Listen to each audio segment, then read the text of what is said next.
بسم اللہ الرحمن الرحیم۔ آخرت میں اللہ تعالیٰ بتا دے گا کہ کون کیا کر کے آیا ہے۔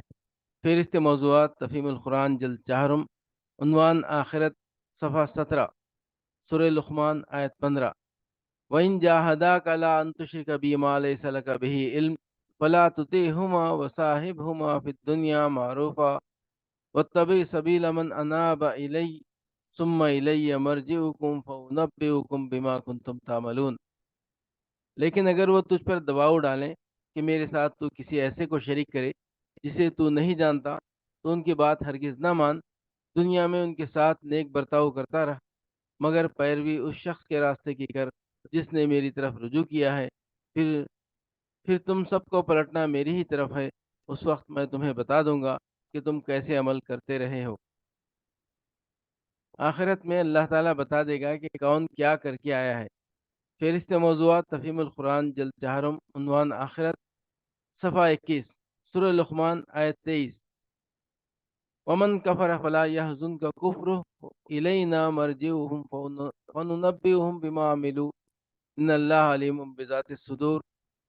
اب جو کفر کرتا ہے اس کا کفر تمہیں غم میں مبتلا نہ کرے، انہیں پلٹ کر آنا تو ہماری ہی طرف ہے، پھر ہم انہیں بتا دیں گے کہ وہ کیا کچھ کر کے آئے ہیں۔ یقیناً اللہ سینوں کے چھپے ہوئے راز تک جانتا ہے۔ آخرت میں اللہ تعالیٰ بتا دے گا کہ کون کیا کر کے آیا ہے۔ فہرست موضوعات تفہیم القرآن جلد چہارم، عنوان آخرت، صفحہ 361، سورہ زمر آیت 7۔ ان تکفروا فإن اللہ غنی عنکم ولا یرضى لعباده الكفر وإن تشکروا یرضه لکم ولا تزر وازرة وزر أخرى ثم إلى ربكم مرجعكم فينبئكم بما كنتم تعملون إنه عليم بذات الصدور۔ اگر تم کفر کرو تو اللہ تم سے بے نیاز ہے، لیکن وہ اپنے بندوں کے لیے کفر کو پسند نہیں کرتا، اور اگر تم شکر کرو تو اسے وہ تمہارے لیے پسند کرتا ہے۔ کوئی بوجھ اٹھانے والا کسی دوسرے کا بوجھ نہ اٹھائے گا۔ آخر کار تم سب کو اپنے رب کی طرف پلٹنا ہے، پھر وہ تمہیں بتا دے گا کہ تم کیا کرتے رہے ہو۔ وہ تو دلوں کا حال تک جانتا ہے۔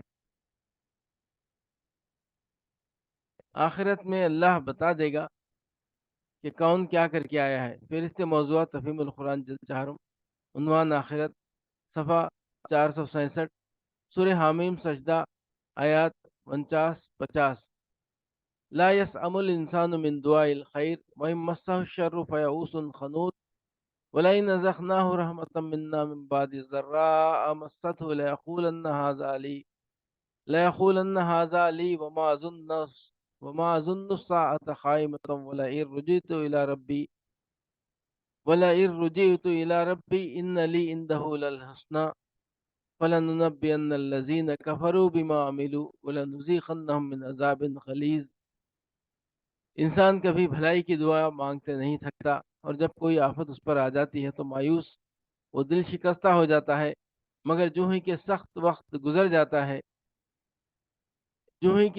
وقت گزر جانے کے بعد ہم اسے اپنی رحمت کا مزہ چکھاتے ہیں، یہ کہتا ہے کہ میں اسی کا مستحق ہوں اور میں نہیں سمجھتا کہ قیامت کبھی آئے گی۔ لیکن اگر واقعی میں اپنے رب کی طرف پلٹایا گیا تو وہاں بھی مزے کروں گا۔ حالانکہ کفر کرنے والوں کو لازماً ہم بتا کر رہیں گے کہ وہ کیا کر کے آئے ہیں، اور انہیں ہم بڑے گندے عذاب کا مزہ چکھائیں گے۔ انسان کبھی بھلائی کی دعا مانگتے نہیں تھکتا۔ سورہ حامیم سجدہ حاشیہ نمبر 65۔ بھلائی سے مراد ہے خوشحالی، کشادہ رزق، تندرستی، بال بچوں کی خیر وغیرہ۔ اور انسان سے مراد یہاں نوع انسانی کا ہر فرد نہیں ہے، کیونکہ اس میں تو انبیاء اور صلحاء بھی آ جاتے ہیں، اس صفت سے مبرہ ہیں جس کا ذکر آگے آ رہا ہے، بلکہ اس مقام پر وہ چھچورا اور کمزرف انسان مراد ہے جو برا وقت آنے پر گڑ گڑانے لگتا ہے اور دنیا کا عیش پاتے ہی آپے سے باہر ہو جاتا ہے۔ چونکہ نوع انسانی کی اکثریت اسی کمزوری میں مبتلا ہے، اس لیے ان سے انسان کی کمزوری قرار دیا گیا ہے۔ یہ کہتا ہے کہ میں اسی کا مستحق ہوں، یعنی یہ سب کچھ مجھے اپنی اہلیت کی بنا پر ملا ہے، اور میرا حق یہی ہے کہ میں یہ کچھ پاؤں۔